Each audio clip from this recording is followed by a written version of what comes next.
On the trail out there. CNN senior political analyst and former presidential advisor David Gergen joins me, as well as CNN senior contributor and GOP strategist Ed Rollins, and Paul Begala, CNN political contributor and Democratic campaign guru. Ed, let me start off with you. Do you believe this race is over for John McCain?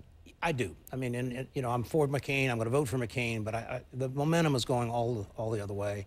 And equally as important, you can't break through with the economy being so overwhelming. So all this Bill Ayers stuff, even if they bring up Reverend Wright. No one cares about it anymore. I mean, if it was a month ago or 2 months ago, people might have cared. Today, they don't care. Barack has met the threshold where people think he's going to be a leader. He has tied McCain to the past and to Bush, and I think people clearly want to make the moves like Carter.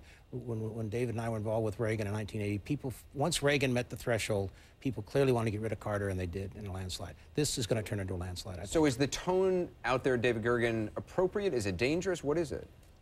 I think it's incendiary, and I don't fully agree with that. You don't agree that it's over? No, I don't. I think there's still a race factor, and I think it introduces a wild card into the final analysis.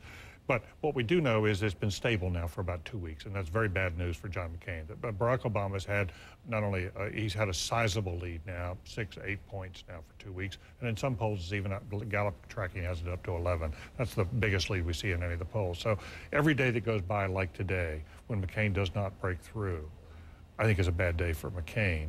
And what you do sense is that McCain is losing control over his own destiny.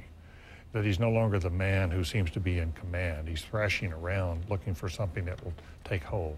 I mean, it was just 2 days ago, his campaign, after the debate, his campaign team was saying he's not going to talk about Bill Ayers.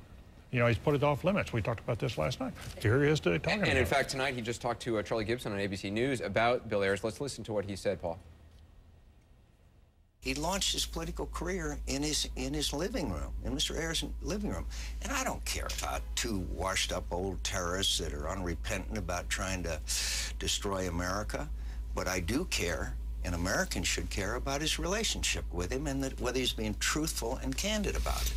Do you believe, Paul Begala, that John McCain really believes that? And do you think there's a value in him bringing this up? I don't know what he believes anymore. You know, I do sense, and Candy reported this, some ambivalence on McCain's part about raising this, and yet there he was with Charlie Gibson. So, you know, I think the problem McCain has is voters are going to process all the information they're given for these last 26 days through the fact that they know that McCain is behind.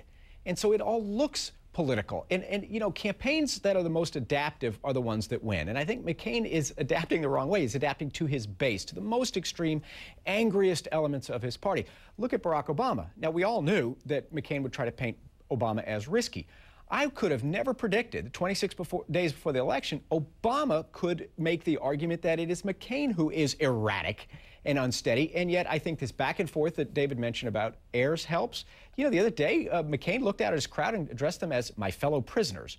That's odd. That's really odd. He's a tired guy. It's a long campaign. He is 72. I cut him a break on that. But he does look erratic, I think, in the eyes of a lot of voters. Ed, I mean, they're both throwing hand grenades, as you said earlier. They both are. I mean, I've never seen a campaign. They've done it in commercials before. I've never seen two candidates basically be as insulting to each other.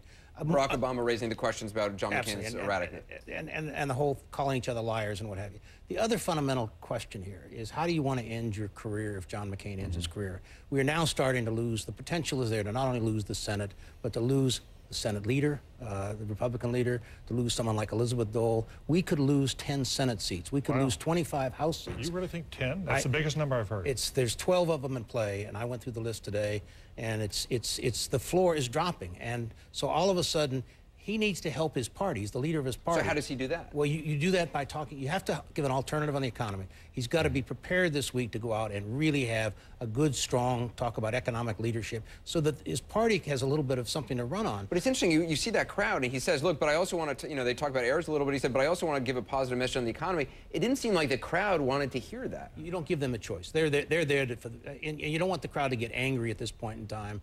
And the truth of the matter is, you know, if he brings this party down, I mean, forever his legacy will be that they lost 10 or 12 seats, 25 seats in the House, and they'll give Barack everything he needs to basically move an agenda. There's also the question of ruling after this and bringing the country together.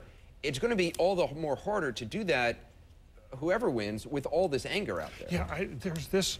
I think one of the most striking things we've seen now in the last few days, we've seen him in the Palin rallies, now we saw the McCain rally today, and we saw it to a considerable degree during the rescue package legislation, there is this free-floating sort of whipping around anger that could really lead to some violence. And I think we're not far from that. And that's why I think it's so, well, I really worry when we get people, when you get the kind of rhetoric that you're getting at these rallies now, I think it's really imperative that the candidates try to calm people down.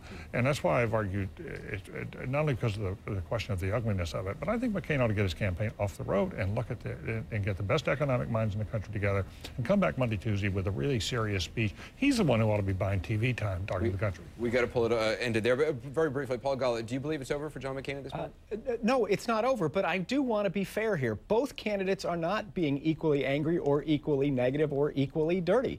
Obama has been a model of cool, calm. Sure, he's launched his attacks, but nothing like the kind of really angry and hateful things that McCain is saying. Nobody at Obama's rally is shouting kill him, as the Washington Post reported, or hurling racial epithets at an African-American cameraman, as has been reported, or saying off with his head, as has been reported. So let's not pretend that this is equal amounts of rage and anger here. We're going to have to leave there. Paul Begala, Ed Rollins, David Gergen, thank you. All good perspectives.